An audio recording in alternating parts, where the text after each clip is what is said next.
Hey everyone, welcome back. Today we're going to talk about the Medford knife and tool Proxima.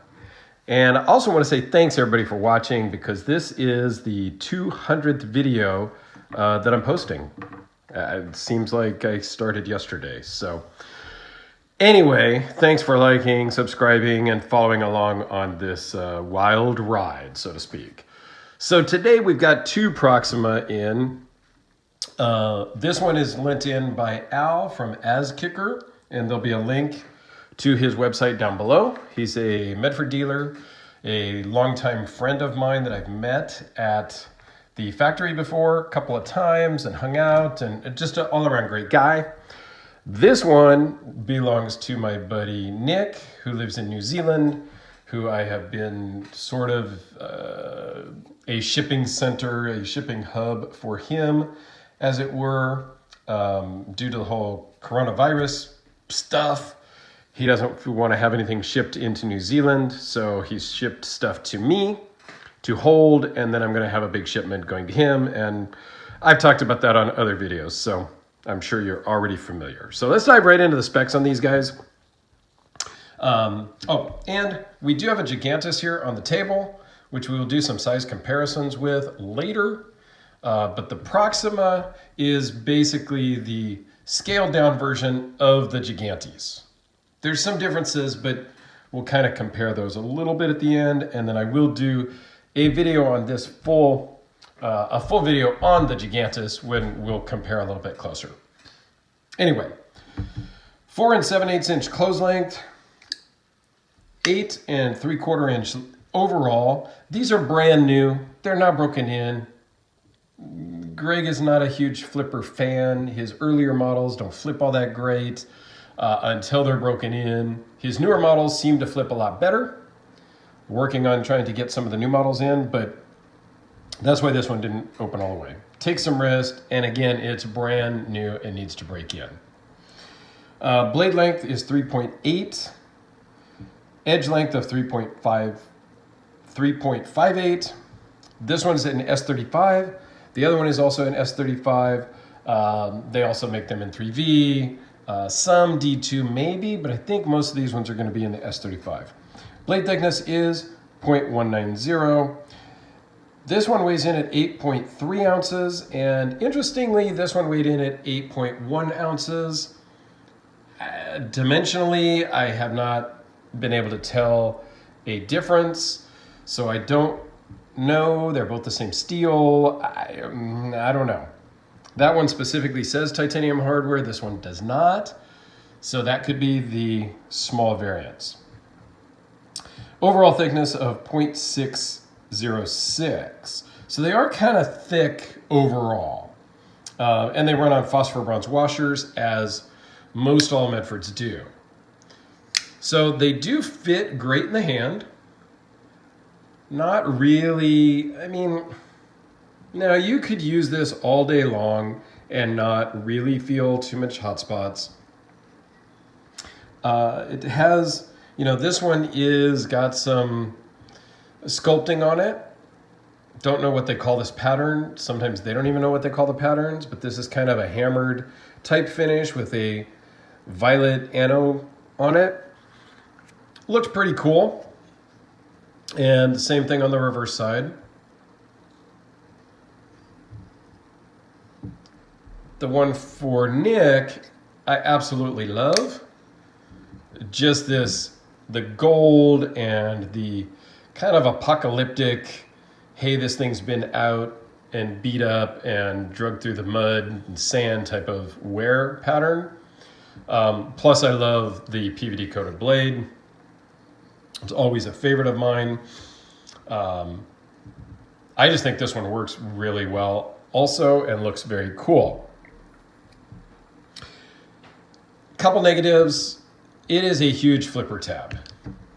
This takes up some room in your pocket. It flips once it's broken in. Takes a little bit of wrist right now. It works. It's really aggressive jimping on the flipper tab, and when you put it in and out of your pocket, it feels as though it may rip the inner lining of your pocket. It hasn't on mine, and I've been carrying these a couple times here and there, but I kind of hear it. You know, you kind of got that tearing sound, but it's not tearing. So that's a concern, depending on what kind of pants you're putting this in. I'm just wearing normal jeans, and I kind of hear and sense that it's ripping, but it's not. So it's something that I'm always a little nervous or mindful of when I put it back in my pocket. So I don't love that aspect. The jimping on top, not super aggressive at all. It provides some light traction, but not a great deal. And then, like all Medfords is, you know, I think at this point we could round this lock bar cutout, chamfer it just a hair to make it a little more comfortable. And that's nitpicking, but at these price points and at this level, just knock that edge down just a hair. It would just make it that much, that would just elevate it and refine it a little bit more. The fuller groove is kind of cool. It's kind of a stepped down, milled out pattern. You know, I can dig that. So the Gigantes, this one is very used. It was loaned in by a viewer. So it flips fantastically, okay? Plus it's a much bigger blade, so there's a lot more oomph behind it. It's almost so big it's hard to get in the whole frame. But very similar flipper tab. Blade is also very similar with the little harpoon. The harpoon on the Gigantes is much more pronounced, but that should be, because the Proxima is just a scaled down version, so everything should be proportionately scaled down, which it works. I think that part works. If we hold them kind of pivot to pivot, you can see that it is, you know, really just a scaled down version. So I do kind of like that. The Gigantes is ginormous. It's a little big, but yeah, it's cool, but it's big. So let's do a couple of like real size comparisons. So here you are with the Sharpie. So I don't want to ramble on and drag this video out too long. The large Sebenza 21,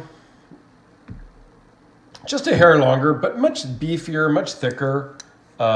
Takes up way more room in your pocket. How about the Spyderco Delica? And how about the Todd Big Steelcraft Field Marshal? Roughly the same overall size. I think the Field Marshal fits better in your hand. It is a more comfortable knife. It is thinner in overall, but the blade is obviously thinner as well. So it's not as beefy and overbuilt. This feels your hand pretty good, but the contouring on the Steelcraft just fits much more comfortably. And last but not least, how about the Curtis Cruise? So all in all, the Proxima is a pretty cool knife. Did I fall in love with it? Not really, but I've seen this at and handled these before at a Centurion event a couple of years ago, and I didn't fall in love with it then either, and I didn't really re-fall in love with it now, having these two in. And nothing wrong with it, I just don't know. You can choke up on it a little bit. All in all, I think they're cool. Probably not something I'm going to add to my collection, but that's okay. Although if Nick wanted to just, you know, gift me that one because I'm a nice guy, I wouldn't turn him down, because that one, the finishing is super awesome. But anyway, there you go, guys. Kind of an overview and review of the Proxima with a hint of the Gigantes. I will do the Gigantes video in a couple of days, and we'll do some more comparisons between the Gigantes and the Proxima. This one's going to get sent back in the mail to Al here today or tomorrow. Well, by the time you see this video, it will probably already be in Al's hands, and this one is for sale. Need to check out AsKicker website down below. Reach out to Al, and this one could be yours. Thanks for watching, guys. I do greatly appreciate it. Again, thanks for all your support on this 200th video, with a lot more to come, so stay tuned. All right? Have yourselves a great day, and we'll see you on the next one.